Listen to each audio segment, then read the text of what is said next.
नेहमीप्रमाणे आपल्या गुरुपरंपरेचं स्मरण करूया. श्रीपाद श्रीवल्लभ श्रीमान नरसिंह सरस्वती स्वामी महाराज, परमहंस परिव्राजकाचार्य श्रीमद वासुदेवानंद सरस्वती स्वामी महाराज, ज्यांच्या प्रेरणेने हा यज्ञ प्रथम सुरुवात झाले ते स्वामी विज्ञानानंदांचं पुण्यस्मरण करूया.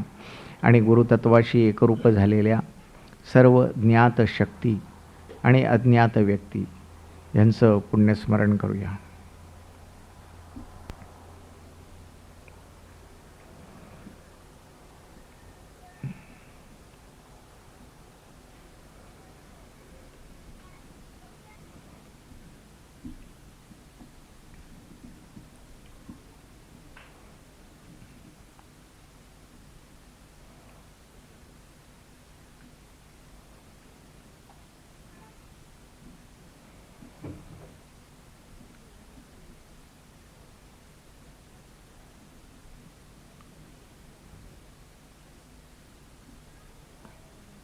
हरिओम.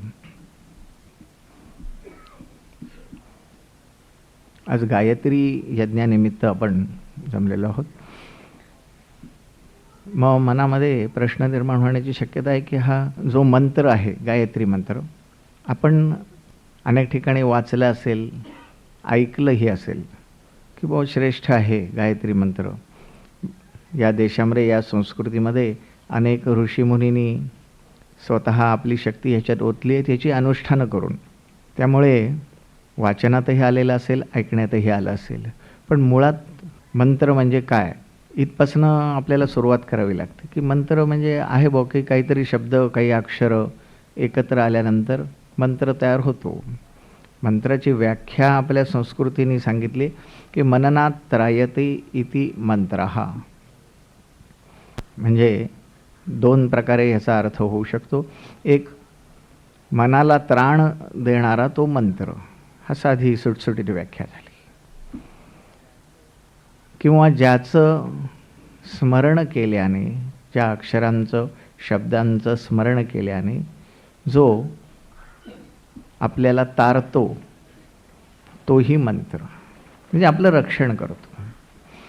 आपलं रक्षण याचा अर्थ इथे मुख्य जे रक्षण आहे ते देहाचं इथे अनुस्यूत नाही की मनाचं रक्षण आहे. कारण मंत्र या शब्दामध्येच मन हा शब्द आलेला आहे. म्हणजे मनाचं रक्षण झालं की देहाचं आपोआप होईल असा त्याचा अर्थ झाला. की शक्ती जी हवी असते ती मनाला हवी असते. देहाची शक्ती आपण बाहेरून अनेक प्रकारे मिळवू शकतो. हे कित्येक प्रकारचे औषधी वनस्पती आहेत, टॉनिक आहेत, काय वाटेल ते करून देहाला शक्ती मिळवतो. पण मूळ मनाला शक्ती मिळाली की देहाला आपोआप मिळते. आपण अगदी गलितगात्र जरी अवस्थेत असलो तरीसुद्धा मनाने जर उभारी धरली तर देह हा निश्चित उभा राहू शकतो. ती जी मनाची शक्ती आहे तो देणारा तो मंत्र. असे अनेक हजारो मंत्र आपल्याकडे आहेत. कित्येक मंत्र आहेत. नामस्मरण अनेक प्रकारचे आहेत, मंत्र अनेक प्रकारचे आहेत. मग हे सगळेही आपल्याला शक्ती देऊ शकतात का? तर हो, देऊ शकतात. त्याच्यात काही विकल्प येण्याची आवश्यकता नाही. प्रत्येक मंत्र, प्रत्येक नाम हे कोणीतरी सिद्ध केलेलं असतं आणि त्याच्या सांगण्यावरनं जर आपण केलं सिद्ध पुरुषांच्या, तर तो मंत्र आणि ते नाम हे निश्चितपणे चांगल्या पद्धतीने उपयोगी पडू शकतं आपल्याला. फक्त हा विश्वास आणि श्रद्धेचा भाग असतो की सांगणाऱ्याच्यावर आपली किती श्रद्धा आहे, विश्वास किती आहे. जेवढा विश्वास आणि श्रद्धा जास्त तेवढं आपल्याला मिळणारं त्याचं फळ हेही जास्त असतं. आणि ते आयुष्यभर पुरून उरू शकतं. म्हणजे जसं पुरुष सूक्तात सांगितलं आहे की त्यतिष्ठत दशांगुलम, सगळ्याला पुरून तो 10 अंगुळे उरला आहे. तितक्या पद्धतीने ही मंत्रशक्ती किंवा नामशक्ती ही पुरून उरू शकते. उरू शकते याचा अर्थ इथून जाताना, मृत्यूलोकातून जाताना तर ती आपल्याला उपयोगी पडतेच, पण मृत्यू पश्चात सुद्धा ती शक्ती सतत आपल्याला साथ देत राहते, जी आपणच निर्माण केलेली असते आणि त्याचा गुणाकार केलेला असतो आयुष्यभर. ती शक्ती आपल्याला मोठ्या प्रमाणावर उपयोगी पडू शकते.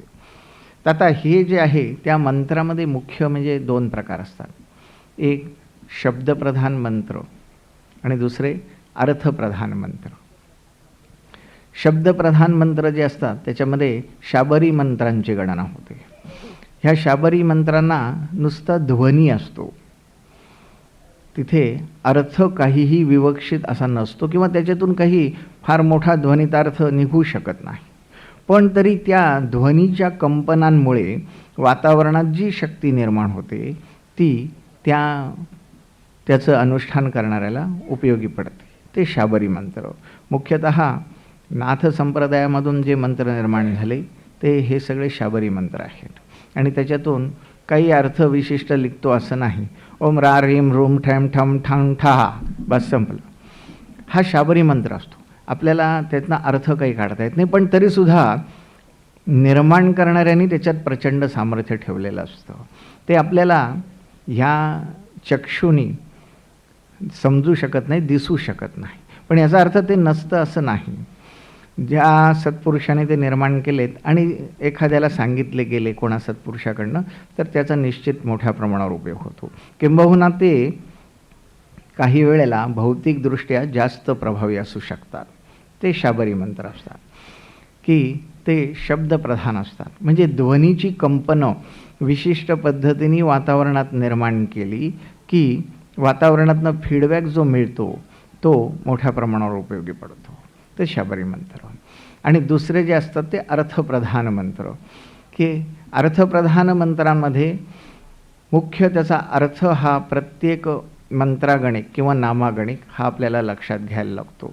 कुठचंही रामाचं नाव घ्या, कृष्णाचं नाव घ्या, दत्ताचं नाव घ्या किंवा आणखी कुठल्याही देवतेचं नाव घ्या. तसं ह्या गायत्रीचं नाव घ्या. पण गायत्रीचं नाव घेतल्यानंतर त्या नावामध्ये जी शब्दप्रधान शक्ती असते ती तर तिथे असतेच, पण दुसरा जो अर्थ त्याच्यात ध्वनित होत असतो त्या अर्थाचं प्रत्येक अनुष्ठानागणिक प्रत्येक उच्चारापाठोपाठ जर आपल्या मेंदूमध्ये परत परत चित्र निर्माण झालं तर त्याचा जास्त प्रमाणात उपयोग होतो, मोठ्या प्रमाणावर उपयोग होतो. नाहीतर मग नुसतं तोंडाने नाव घेतलं जातं पण अर्थ जर आपण त्याचा विचारात घेऊ शकलो नाही तर फक्त ध्वनीचा उपयोग होतो, त्याच्या अर्थाचा उपयोग होत नाही. तर हे अर्थप्रधान मंत्र. गायत्री मंत्र हा सगळ्यातनं एक्झम्प्ट केलेला आहे. एक्झम्प्ट याचा अर्थ ह्याच्यामध्ये शब्दप्रधानता पण आहे आणि अर्थप्रधानता पण आहे. म्हणजे जरी एखाद्याला अर्थ समजला नाही तरी नुसत्या शब्दाच्या कंपनांमुळे जी शक्ती निर्माण होते त्याचाही त्या माणसाला उपयोग होऊ शकतो. आणि अर्थ जर विचारात घेतला तर त्या तेजस्वी सविता देवतेच्या तेजाचं आम्ही ध्यान करतो जे आमच्या बुद्धीला प्रेरणा देवो, हा त्याचा साधा अर्थ आहे. आणि तो जर सतत उगाळत राहिलो प्रत्येक मंत्रागणिक तर त्याचा जास्त उपयोग होऊ शकतो. की इथे कोणतीही याचना केलेली नाही, हे या मंत्राचं वैशिष्ट्य आहे. याचना काय असेल तर एवढीच आहे आणि ती सुद्धा व्यक्तिगत नाही, सामुदायिक मागणं नोंदवलेलं आहे. काय नोंदवलं आहे की त्या तेजाचं आम्ही ध्यान करतो जे आमच्या बुद्धीला प्रेरणा देवो. तिथे मी हा शब्द कुठे वापरला नाही. आम्ही म्हणजे व्यक्तीकडनं समष्टीकडे नेण्याचा जो प्रवास आहे तो त्या प्रत्येक मंत्राच्या उच्चारागणिक सुरू होतो. आपण जितके जितके संकुचित होत जातो, मी, मग माझं कुटुंब, मग माझा समाज, माझा देश आणि सारं विश्व किंवा सारी मानवता, ही एवढं आपण जेव्हा विशाल होत जातो की प्रत्येक माणसाचं दुःख जर आपण आपल्याकडनं ऐकलं, बघितलं आणि आपलेपणा दाखवला तर ते समष्टीकडे नेण्याचा प्रवास हा तिथे सुरू झालेला असतो. आणि तो ह्या मंत्राला मुख्यतः अभिप्रेत आहे.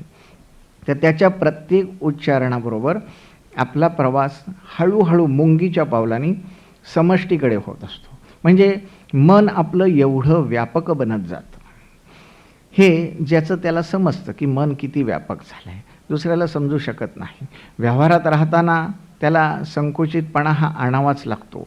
पण तरीसुद्धा अंतर्मन आणि बहिर्मन हा जो 2 प्रकार विज्ञानाने सांगितलेले आहेत त्याच्यामध्ये त्याचं जे अंतर्मन असतं ते समष्टीशी एकरूप झालेलं असतं. भौतिकदृष्ट्या जे लोक व्यवहार करावे लागतात ते कदाचित संकोचितपणा वाटत असेल, पण तो प्रवास त्याचा समष्टीपर्यंत झालेला असतो.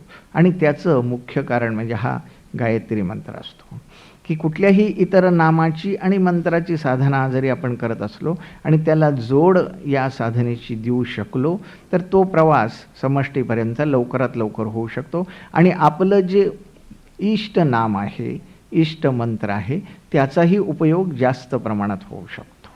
म्हणजे त्याची कुठल्याही साधनेला ह्याची जोड आपल्याला दिली तर जास्त फायदा होऊ शकतो.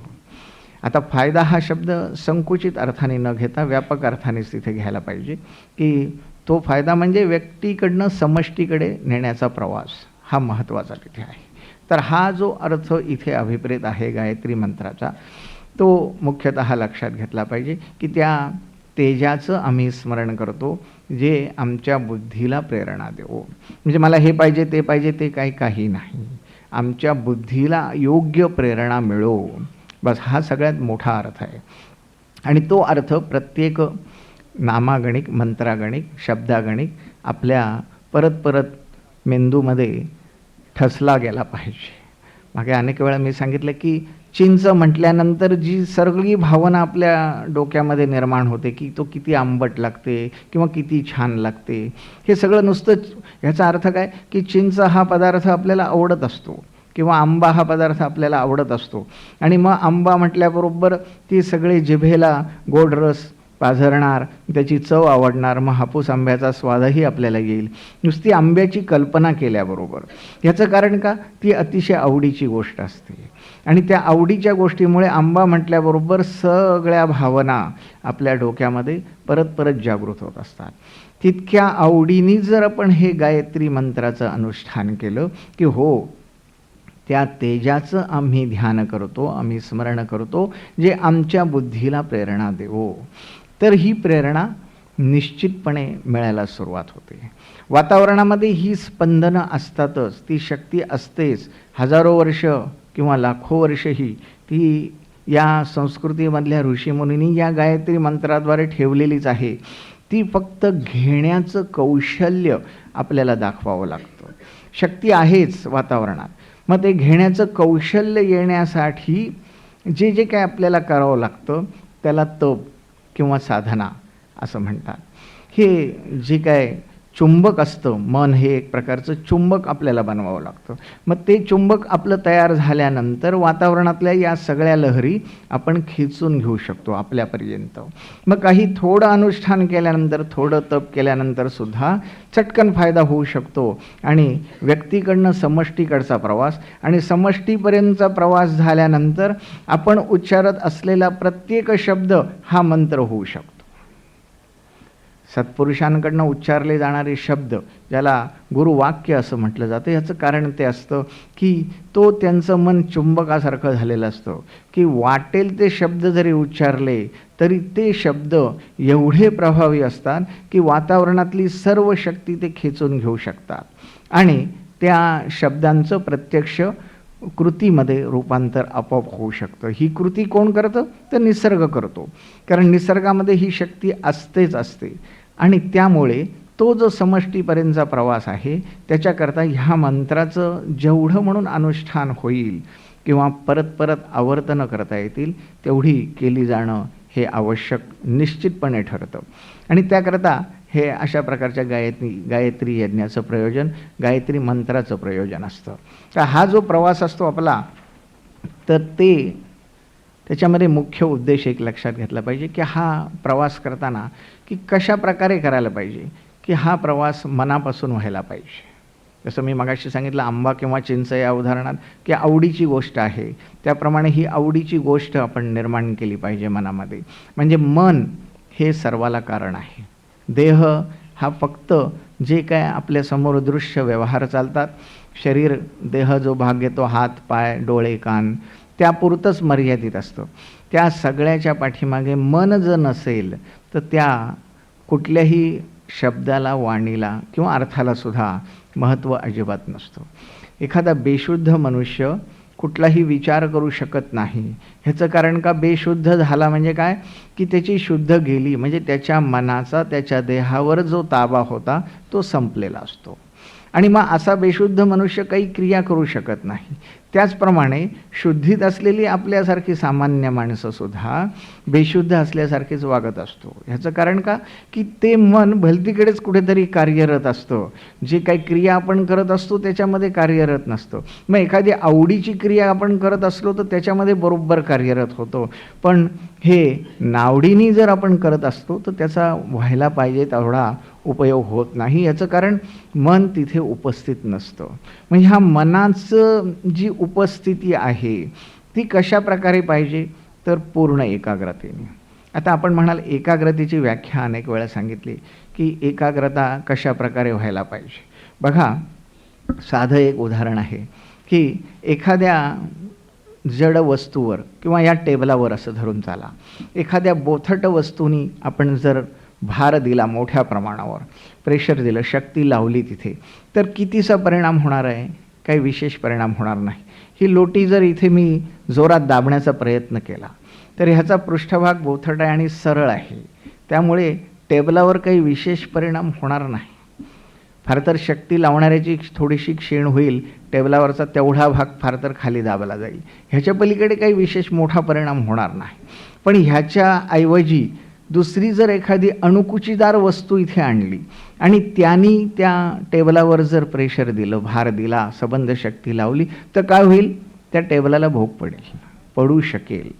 ह्याचं कारण काय की साधा हिशोब आहे की ती सगळी शक्ती त्या अणुकुचीदार वस्तूच्या माध्यमातून एका टोकातून त्या टेबलावर गेली आणि त्या टेबलावर गेल्यामुळे जिथे ती भार पडला तिथे छिद्रही पडण्याची शक्यता आहे. म्हणजे साधा हिशोब एक लक्षात घ्या की आपलं मन किती बोथट आपण केलेलं आहे, किती सपाट केलं आहे आणि उथळ केलेलं आहे, त्या उथळतेवर आपण लावलेली शक्ती ही अवलंबून आहे, आपण लावलेला भार अवलंबून आहे. हा तर साधा भौतिक नियम आपण रोजच्या व्यवहारात अनेक वेळा बघत असतो की, आणि त्याचं लक्षात येत नाही. साधी कुठलीही मूर्ती बनवताना किंवा दगड फोडताना जितकी अणुकुचीदार वस्तू असेल तेवढं तो दगड लवकर फोडला जाईल.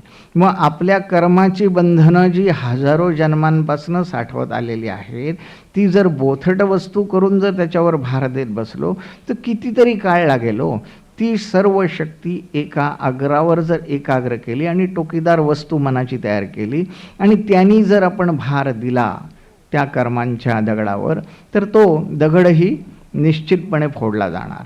यात काहीच वावगं काहीच नाही. साधी कल्पना आपण जर केली तर हे लक्षात येईल. आणि ती एकाग्रता कशामुळे होऊ शकते, तर आवडीमुळे होऊ शकते. दुसरं कशामुळे होऊ शकत नाही. आपण आवडीचं काम जितक्या एकाग्रतेने करतो तितकीच आवड ह्या गायत्री मंत्रामध्ये जर निर्माण करू शकलो किंवा कुठल्याही मंत्रामध्ये निर्माण करू शकलो आणि ती विश्वासपूर्वक असेल तर ते निश्चितपणे काम व्हायला सुरुवात होते. त्याच्यात कोणचंही न्यूनता, छिद्र राहण्याची शक्यता अजिबात नाही. आता हे जे मन आहे हे कुठून आलं असा विचार आपण करू की मन एकाग्र करा वगैरे सगळं ठीक आहे, पण मग त्याची उत्पत्ती काय आहे, ते निर्माण कुठून झालं, कसं आलं? साधा एक विचार करा की आपला देह कुठून आला. आईच्या उदरामध्ये 9 महिने आपण वास्तव्य केलं. त्या 9 महिन्यामध्ये संपूर्ण देहाचं जडणघडण तयार झाली आणि त्याच वेळेला मनाची पण तिथे उपस्थिती आली.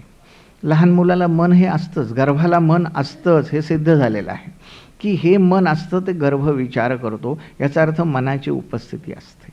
आता कुठेतरी मूळ एक रेताचा तेजाचा कण आणि कुठेतरी एक स्त्रीबीज एकत्रित आल्यानंतर तिथे जो देहाचा आकार निर्माण व्हायला 9 महिने लागले आणि तिथे मनाची उपस्थिती आली. हे सगळं कुठून आलं? साधा एक विचार करूया की हे सगळं आलं कुठून. ठीक आहे, गर्भधारणा झाली, मग गर्भामध्ये 9 महिने त्याची वाढ कोणी केली, तर साधा हिशोब असा आहे की या विश्वचैतन्यामध्ये जी काही पंचमहाभूतं भरलेली आहेत, पृथ्वी, आप, तेज, वायू आणि आकाश, नंतर 3 गुण, सत्वगुण, रजोगुण आणि तमोगुण, तर हे 3 गुण आणि ही पंचमहाभूतं ही विशिष्ट प्रमाणात एकत्र आल्यानंतर जे निर्माण झालं तो देह आहे. मग हे त्या गर्भामध्ये कोणीतरी आणून टाकलं विशिष्ट प्रमाणात. पृथ्वी तत्व टाकलं, जलतत्व टाकलं, तेज तत्व टाकलं आणि आकाश तत्व टाकलं. मग पृथ्वी, आप, तेज, वायू, आकाश हे सगळं तिथे टाकलं गेल्यानंतर शेवटी सगळ्यात जे मुख्य तत्व आत्मतत्व तेही तिथे टाकलं गेलं. आणि मग ते जे स्फुरण तयार झालं त्या गर्भाला, ते मी म्हणून करायला लागलं. म्हणजे कोहम ही जी चिंता होती की मी कोण आहे, त्याच्याऐवजी हा कोहमचा जो भाग आहे ती खरी चिंता जन्माला आल्यानंतर सुरुवात झाली. की सोहम हा जो भाव आहे की मी ब्रह्म आहे ते विसरून जाऊन मी कोण आहे याची चिंता सुरू झाली. किंवा मी आणि माझं एवढी मर्यादित भावना त्या गर्भावस्थेपासून सुरू झाली आणि पुढे ती सतत चालू राहिली आयुष्यभर. आता ही जी पंचमहाभूतांचं एकत्रीकरण आणि मनाची तिथे असलेली उपस्थिती म्हणजे आत्मतत्व, हे कोणी आणलं तर बाहेरून कुठून तरी आलं. साधा भाग आहे, कुठून आलं माहिती नाही. या समष्टीतनं आलं कुठून तरी, विश्वातून विशिष्ट प्रकारे एकत्र केलं. मग त्याच्यामध्ये आपलं कॉन्ट्रीब्युशन किती? आपण ज्याला मी म्हणतो ते आपण मी म्हणजे काय केलेलं असतं? काहीही केलेलं नसतं. मग जी काही निसर्ग नियमाप्रमाणे ते एकत्रीकरण आलेलं असतं. मग हा मी जर काहीच केलेलं नाही तर मी हा गर्व करण्यात तरी काय अर्थ आहे? असं कोण करू शकणार? आपण काहीच केलेलं नाही आणि नुसतं म्हणायचं मी केलं. अरे मी कोण? कुठून आला तो? हा त्या समष्टीतून ईश्वर नावाचा आपण ज्याला शक्तीला नाव दिलं की ती जी शक्ती आहे ब्रह्मचैतन्य आहे त्याच्यातून ते निर्माण झालं आणि त्या निर्मितीनंतर हा मी इथे आला. मग आता हा जो प्रवास ज्या अंगाने झाला, ज्या क्रमाने झाला, त्याच्या उलट क्रमाने जर आपण जाऊ शकलो तर हा मी हा प्रथम विसरला गेला पाहिजे. आणि हा मी विसरल्यानंतर पंचमहाभूत आणि तिन्ही गुण, सत्वगुण, रजोगुण आणि तमोगुण असा उलटा प्रवास केला तर खरं जे निखळ सत्य उरतं ते म्हणजे ब्रह्मतत्व उरतं. आणि ह्या ब्रह्मतत्वाचा आविष्कार प्रत्येक मंत्रागणिक जर आपण केला की हो ते मीच आहे, पण हा खराखुरा झाला पाहिजे. नाटकीपणाने न होता खराखुरा पद्धतीने झाला पाहिजे. तर काय होतं? ही प्रत्येक केलेली प्रार्थना की त्या तेजाचं आम्ही स्मरण करतो जे आमच्या बुद्धीला प्रेरणा देवो, ही खरीखुरी प्रार्थना परत एकदा त्या ब्रह्मतत्वापर्यंत निश्चितपणे जाऊन पोचते आणि योग्य ती क्रिया आणि प्रक्रिया उलट क्रमाने घडायला सुरुवात होते. हा साधा त्यातला एक विचार आहे की उलट क्रमाने प्रवाहाच्या विरुद्ध पोहोच जाऊन मी हा विसरून जाऊन तिथे ती आपल्याला करता आली पाहिजे. जर मूळ उद्दिष्ट आपल्याला पटलं तरच ही क्रिया आणि प्रक्रिया घडू शकतात. मूळ उद्दिष्टच जर मर्यादित असेल की काही नाही मला या विश्वामध्ये हे मिळवायचं आणि ते मिळवायचं भौतिक गोष्टी, तर त्या ओलांडून आपण जाऊ शकत नाही. हे जर विसरून गेलो की अरे हो मला काय मिळवायचं, मला काहीच मिळवायचं नाही, मला मिळालं हेच भरपूर आहे, ईश्वराची कृपा आहे, मला आणखी काहीही नको आहे, मला आता प्रवास उलटा सुरू करायचा आहे. मग मी आणि माझ्या भोवती जमलेल्या सर्व व्यक्ती ह्यासुद्धा तिथे सगळा मायेचा खेळ आहे, सगळं स्वप्न आहे. हे तात्पुरतं त्या साधनेपुरतं तरी निश्चित बिंबलं पाहिजे आपल्या मनामध्ये आणि मग प्रवास आपल्याला उलट्या पद्धतीने सुरू करता आला पाहिजे. हा प्रवास बरोबर सुरू करायचा झाला तर ही जी मनाची अवस्था आहे ती प्रथम लक्षात घेतली पाहिजे की मन आलं कुठनं, देह आला कुठनं आणि मग आपण कुठनं आलो की ज्याला आपण मी असं म्हणतो तो कुठून आला. आणि या पद्धतीने हे विचार केल्यानंतर मग पुढचा भाग आहे की हे मन एकदा आपण मान्य केलं की बाहेरून समष्टीतून आलं, देहही समष्टीतून आला, आपलं त्याच्यामध्ये एक तसूभर सुद्धा कॉन्ट्रीब्युशन नाही, आपण काहीही केलेलं नाही, कष्ट केलेले नाहीत. कुठेतरी अध्यात्माप्रमाणे एक भावना जोपासलेली आहे की मला जन्म घ्यायचा आहे, बस हाच संकल्प, दुसरा काही संकल्प नाही आणि त्याच्यातून तो जन्म झाला. आणि मग जन्म झाल्यानंतर मन आलं, देह आला, आत्मा आला, जे काय आणखी यायचं असेल ते आलं आणि मग मी म्हणून स्फुरण सुरू झालं. आल्याबरोबर आता ह्या मनाची जी अवस्था, आधुनिक विज्ञान आणि आपलं प्राचीन विज्ञान ह्या दोन्हीतनं काय काय केलेली आहे तीही बघायला पाहिजे. की मनाचा दोन प्रकार आधुनिक मानसशास्त्रज्ञ सांगतात. काय? एक अंतर्मन आणि एक बहिर्मन. मगाशी मी उल्लेख केला ह्याचा. आधुनिक जे मानसशास्त्रज्ञ आहेत किंवा आधुनिक संतही म्हणा, पाश्चिमात्य संत विशेष करून, ते असा उल्लेख करतात की अंतर्मन आणि बहिर्मन हा 2 प्रकार तिथे आहेत. आणि अंतर्मन हे प्रत्येकाचं एवढं व्यापक असतं की ते त्या ब्रह्मतत्वाशी एकरूप झालेलं असतं. आणि बहिर्मन जे असतं ते मात्र संबंध या भौतिक गोष्टीमध्ये अडकलेलं असतं. त्याचा आणि अंतर्मनाचा कुठेही संबंध राहिलेला नसतो. आणि जेवढा म्हणून संबंध नाही तेवढा तो मनुष्य या भौतिक जगात अडकलेला असतो, की त्याचा अंतर्मनाचा आणि बहिर्मनाचा संपर्क नाही. तिथे अंतर्मनाचे आणि बहिर्मनाशी पूल टाकलेला नाही किंवा एकरूपता सुतरामही झालेली नाही. आणि तेवढा तो अध्यात्मापासून लांब असतो. आता हा जो अंतर्मन आणि बहिर्मनाचा संपर्क आहे तो आपला योग्य पद्धतीने साधला घेतला पाहिजे. तो कशामुळे साधला जातो तर त्या ब्रह्मतत्वाकडे जेव्हा सांगितलं जातं की हो आमच्या बुद्धीला योग्य ती प्रेरणा मिळो. आता बुद्धी, चित्त, अहंकार आणि मन हे 4 प्रकार आपण नंतर क्रमशः बघू. पण सध्या एवढं लक्षात घ्यायचं की अंतर्मन आणि बहिर्मन हे अंतर्मन एवढं व्यापक आहे आणि एवढं बलवान आहे की ते साक्षात ब्रह्मतत्वच आहे. म्हणजे या दृष्टिकोनातनं प्रत्येक सजीव किंवा प्रत्येक मनुष्य प्राणी हा स्वतः ईश्वर आहे, कारण त्याचं मन त्या ब्रह्मतत्वाचाच अंश आहे. फक्त आपल्याला त्याची जाणीव नाही की हो आपण ईश्वर आहोत, अहम ब्रह्मास्मी, ही जाणीव नष्ट झाल्यामुळे तो ह्याच्यात सतत अडकलेला आहे या भौतिक जगात. मग ह्या अंतर्मनाचा संपर्क साधण्यासाठी उत्तमोत्तम जे काय असेल ते म्हणजे काय आहे तर सत्कर्म करणं. की जेवढं सत्कर्म आपण समाजाच्या हिताकरता करतो, प्रत्येक मानवाकरता करू शकतो, तेवढा तो आपोआप व्यापक होत जातो.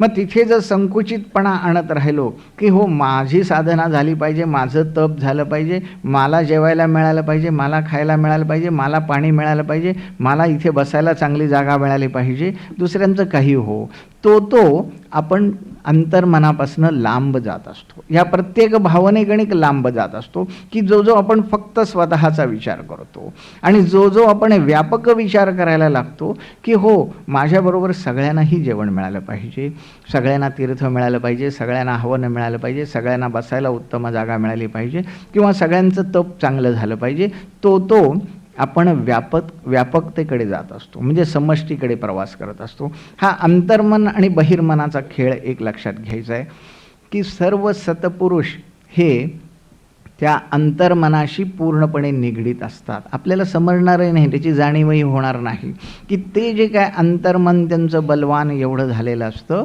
की त्याच्याशी बहिर्मनाचा पूर्णतः संपर्क असतो. आतल्या आत आपल्याला जाणवणार नाही, समजणार नाही. मग तो जो प्रत्येक संदेश त्यांच्या मुखावाटे बाहेर पडतो किंवा ईश्वराच्या मुखावाटे बाहेर पडतो तो सगळा अंतर्मनाचा संदेश असतो. आणि मगाशी सांगितलं की हे अतिशय बलवान झालेलं अंतर्मन जो संदेश देईल ते आज्ञा पाळण्यासाठी निसर्ग हा सज्ज असतो. आणि त्याला साधं नाव आहे आपल्याकडे की वाचासिद्धी मिळाली. वाचासिद्धी म्हणजे दुसरं काहीही प्रकरण नाही. तर हे एवढंच आहे की तो संदेश अंतर्मनातून निघालेला असतो. तर हे आपल्यापैकी प्रत्येकजण करू शकतो की जो आपण व्यापक होत जाऊ तो अंतर्मन आणि बहिर्मन ह्यातला फरक संपेल. आणि हा फरक संपल्यानंतर आपण जेव्हा अशी सातच सांगत राहू की हो आमच्या बुद्धीला योग्य ती प्रेरणा मिळो, ती निश्चितपणे मिळायला सुरुवात होईल. नुसती गायत्री मंत्राची अक्षर म्हणून काम भागेल का तर भागेल, त्याला वेळ जास्त लागेल, काळ जास्त लागेल. मग हे अर्थ सतत लक्षात घेऊन की त्या तेजाचं आम्ही ध्यान करतो जे आमच्या बुद्धीला प्रेरणा मिळो, तो अर्थ लक्षात घेऊन केल्यानंतर त्या समष्टीकडचा प्रवास आणि अंतर्मनाची सांगड ही लवकरात लवकर घातली जाईल. कारण मूळ समष्टीकडनं आलेलं मन किंवा आत्मा परत त्या समष्टीमध्ये विलीन करण्याची प्रक्रिया तिथे सुरू झालेली असते. तर हा अंतर्मन आणि बहिर्मनाचा भाग झाला. आता आपल्या संस्कृतीने, आपल्या ऋषीमुनींनी ह्या मनाचे 4 भाग केलेले आढळतात. म्हणजे अंतर्मन आणि बहिर्मन असे भाग न करता त्यांनी काय केलं, मन, बुद्धी, चित्त आणि अहंकार असे 4 भेद त्याच्यात केले की हा मन हे कशाचं बनलं आहे, की मनाच्या 4 पायऱ्या, म्हणजे सर्वोच्च मन जर असेल तर त्याला मदत करणारे कोण कोण आहेत, तर बुद्धी आहे, चित्त आहे आणि अहंकार आहे.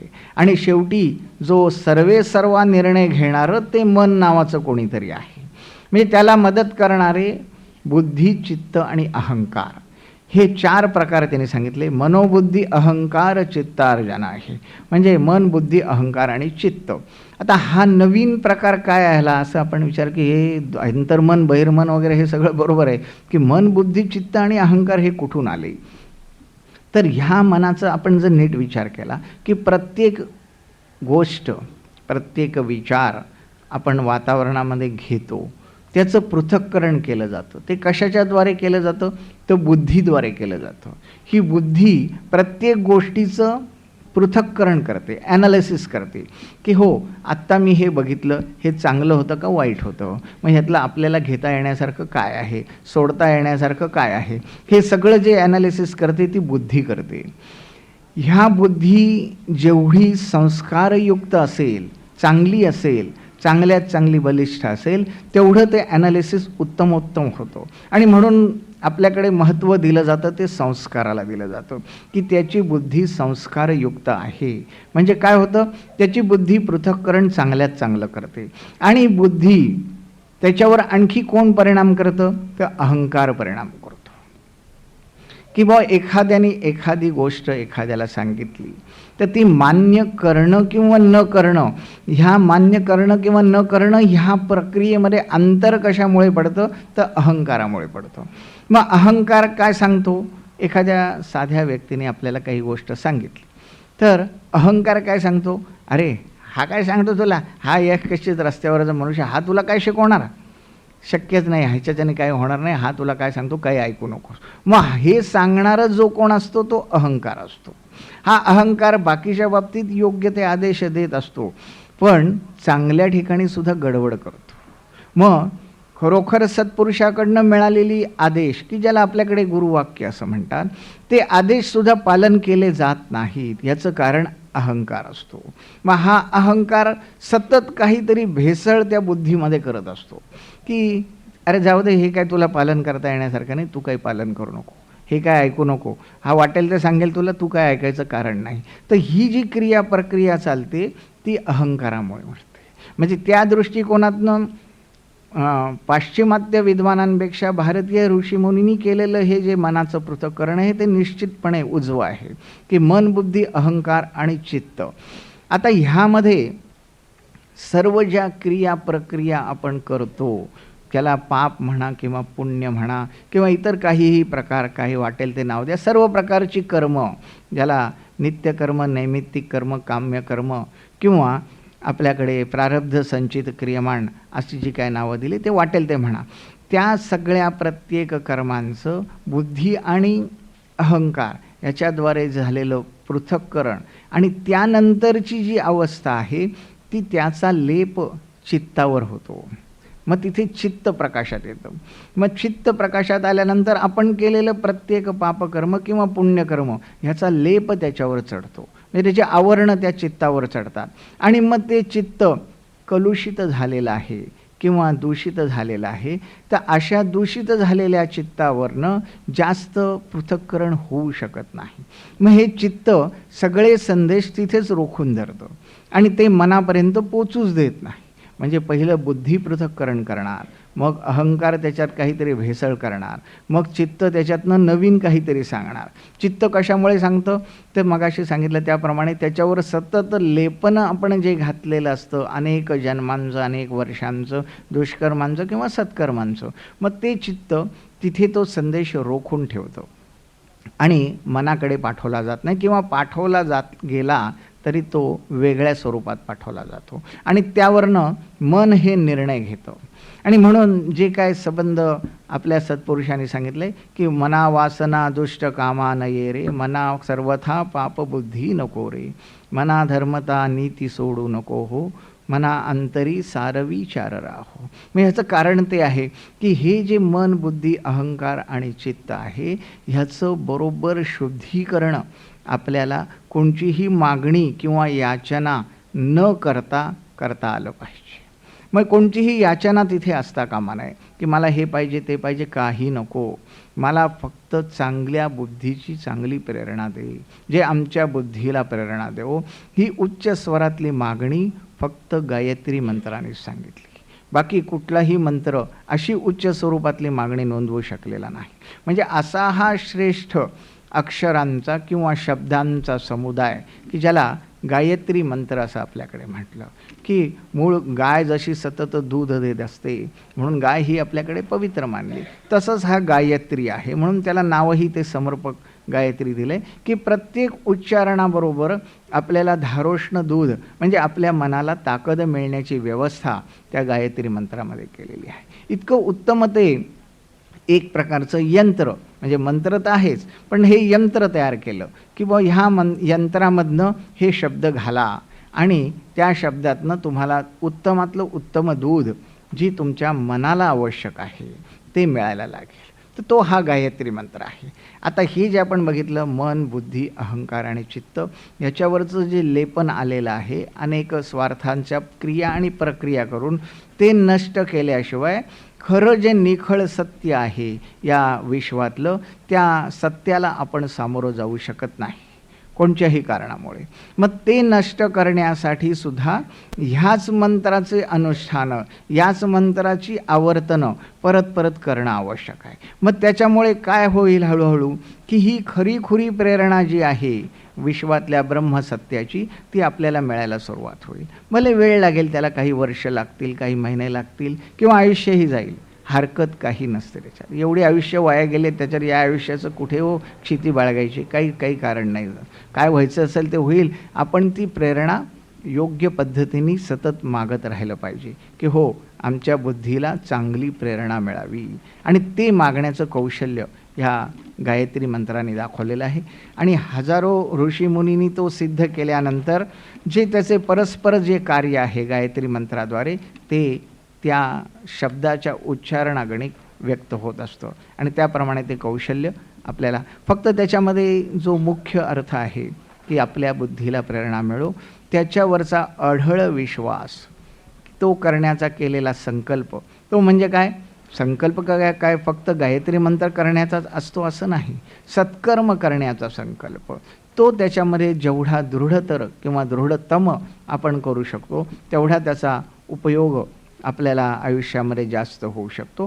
त्यामुळे बारीक सारीक सांसारिक कामं तर होऊ शकतातच, पण सगळ्यात महत्त्वाचं आध्यात्मिक काम जे आहे ते व्हायला त्याच्यामध्ये सुरुवात होते.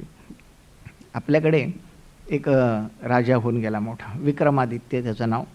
गायत्री मंत्राची साधना केलेला हा विक्रमादित्य फार चतुर आणि उत्तम राजा म्हणून प्रसिद्ध आहे की तो सगळीकडे फिरत असे आपल्या प्रजेमध्ये, राज्यामध्ये. म्हणून कुठेतरी त्या टी व्हीवर एक सिरियल मागे काढली होती असं मला आठवतं आहे अंधू, काहीतरी विक्रम आणि काहीतरी वेताळ असं काहीतरी होतं. तर ते म्हणजे काय, विक्रमाच्या गोष्टी अनेक प्रसिद्ध आहेत, त्यातला हा विक्रमादित्य. मग त्या 7.5 सुद्धा तो विक्रमादित्यच प्रसिद्ध आहे. ते त्याच्या मागे तो शनी लागला म्हणून ते शनीचं स्तोत्र म्हणा. तर आता तो शनीला काय वेळ जात नव्हता का माहिती नाही त्याच्या मागे लागायला, पण काहीतरी गोष्टी आहेत प्रसिद्ध. तर तो विक्रमादित्य जो आहे तो असा एकदा फिरत होता रात्रीचा. तर नुकताच नदीला पूर येऊन गेला होता, खूप पाऊस पडला होता, पूर झाला होता, प्रचंड दलदल झालेली होती सगळीकडे. आणि ते दलदलीमध्ये त्यांनी रात्री एका ठिकाणी जंगलामध्ये काय बघितलं की घोड्यावरनं जात होता, एक गाय मोठ्यांनी ओरडत होती. आता हा म्हणला ही कुठे ओरडते, कुठे हंबरते, म्हणून घेतला न कानोसा. ते नदीच्या एका तीरावर खूप दलदल झालेली होती आणि त्या दलदलीमध्ये ही गाय रुतून बसलेली होती. आता रुतून म्हणजे तिचे पाय सगळे हळूहळू आतमध्ये गेले होते, तिला पायही हलवता येत नव्हते, एवढं तो चिखल झालेला होता. आता त्याने ते ओरडणं ऐकलं नव्हतं. म्हणलं आता हिला कसं तरी बाहेर काढायला पाहिजे. बरं हा एकटा फिरायचा, याच्या मदतीला कोणी नाही. मग म्हणलं आता काय करावं बरं, काही डोकं चाले ना. ठीक आहे म्हणलं आपण आता इथेच कडेला कोरडी जागा होती तिथे उभं राहूया. म्हणून तिथे उभा राहिला तो. तर थोड्या वेळाने जंगलातून त्याला एक वाघाची किंवा सिंहाची डरकाळी ऐकू आली. तो मनात विचार केला की आता हा वाघ किंवा सिंह या गाईला नक्की खलास करणार, काही ह्याच्यात काही वावगं काही नाही. तर आपल्याला, आपण राजा आहोत, आपल्याला हिचं रक्षण करायला पाहिजे. म्हणून त्याने तलवार हातात काढली बाहेर आणि कुठून वाघ येतोय, सिंह येतोय तो बघत बसला. आता तो वाघ सिंह काही नुसतं जरकाळी फोडली, पण ह्याचं ते अवतार बघितल्यानंतर तो काही पुढे आला नाही. थोड्या वेळाने झाडावरनं एक पोपट त्याला दिसला, रात्रीच्या वेळेसुद्धा. आणि तो पोपट त्याला मनुष्यवाणीत काय म्हणाला की अरे राजा, तू कशाला तुझे प्राणपणाला लावतोयस त्या गायी करता? तो वाघ आला तर तुला पण मारेल, सिंह आला तर तुला पण मारेल, ती गाय नाहीतरी एवी तेवी मरणारच आहे, कारण ती दलदलीत फसले, तिला कोणी वाचवू शकणार नाही. आता एवढी तिथे दलदल झालेली आहे, कोणी जाऊ शकत नाही. तर तू कशा करता तिला वाचवायचा प्रयत्न करतो? काही वाचवू नको, वेळ लागला का तुला? तुझं प्राण एवढे साधे आहेत का की त्या गायी करता तू आपलं आत्मसमर्पण करावंस म्हणून? तर तू सोडून दे हा प्रयत्न, म्हणला, ह्याच्यात काही अर्थ नाही. आता तो काहीच त्याने उत्तर दिलं नाही. पण ते जो काय करत होता की तलवार घेऊन उभा होता त्या गायीच्या रक्षणासाठी, तो तसाच उभा राहिला रात्रभर. मग तो वाघही आला असेल तिथे, त्याला बघून परतही गेला असेल. होता होता पहाट झाली. पहाट होईपर्यंत हा तसाच तलवार घेऊन तिथे त्या गायीच्या रक्षणासाठी उभा. पहाट झाल्यानंतर, उजाडल्यानंतर त्याच्यासमोर साक्षात इंद्र, यम हे सगळे 3 देवता तिथे उभे राहिल्या. आणि त्यांनी त्याची परीक्षा घेतली होती की इंद्राने गायीचं रूप घेतलं होतं, यमाने त्या वाघाचं रूप घेतलं होतं आणि जगन्मातेने त्या पोपटाचं रूप घेतलं होतं. आणि 3 बाजूनी त्याला वेगवेगळ्या पद्धतीने त्यांनी भुलवण्याचा प्रयत्न केला. तर त्याच्यामध्ये तो पूर्ण संकल्पामुळे विजयी झाला की रात्रभर त्यांनी त्या गायीची साथ सोडली नाही. अर्थ एवढाच होता की तुम्ही तुमच्या संकल्पाला किती चिकटून राहता त्याच्यावर मिळणारं यश हे त्याच्यावर अवलंबून असतं. की प्रत्यक्ष इंद्र आणि यम आणि जगन्माता गायत्री तिघही त्याला प्रसन्न झाली आणि इंद्राने त्याला कामधेनू देऊन टाकली. असं त्या गोष्टीतला पुढचा भाग की प्रसन्न झाल्यामुळे त्यांनी कामधेनू इंद्राने त्याला अर्पण केली आणि त्या कामधेनूमुळे त्याच्या राज्यामध्ये सगळीकडे आबादी आबाद झाली. असं पुढचं वर्णन आहे. पण तो भाग नंतरचा झाला. विजय कशामुळे मिळाला ह्याचं तात्पर्य आपल्याला लक्षात घ्यायला पाहिजे की त्याची जी निष्ठा होती सत्यावरची, की हो माझं हे काम आहे आणि मी हे काय वाटेल ते झालं तरी करणार, माझा हा संकल्प आहे प्रजापालन करणं, आणि गाय ही सुद्धा माझी प्रजेमध्ये येते आणि तिचं रक्षण करणं माझं हे पहिलं कर्तव्य आहे राजा म्हणून, आणि ते मी पालन करणार. मग तो कुठच्याही आमिषाला भुलला नाही किंवा कोणीही त्याचं गर्वहरण काही करू शकलं नाही. म्हणजे मुळात गर्वच नव्हता, त्यामुळे हरण करण्याचा प्रश्नच उद्भवला नाही. पण तो टिकून राहिला आणि आपल्या विजयी झाला आणि त्याला कामधेनू मिळाली. तर अर्थ एवढाच लक्षात घ्या की हे सगळं ज्ञान झाल्यानंतर आपण आपल्या संकल्पाला किती चिटकून राहतो हे सगळ्यात महत्त्वाचं असतं. मग त्याच्यामध्ये अडचणी किती येऊन, वाघरूपी, सिंहरूपी किंवा आणखी अस्वलही आले असतील, मगरही आले असेल, काय वाटेल ते झालं असेल, पण ह्याची निष्ठा कुठेही ढळली नाही. तो त्या संकल्पाला चिटकून राहिला आणि त्याच्यामध्ये विजय झाला.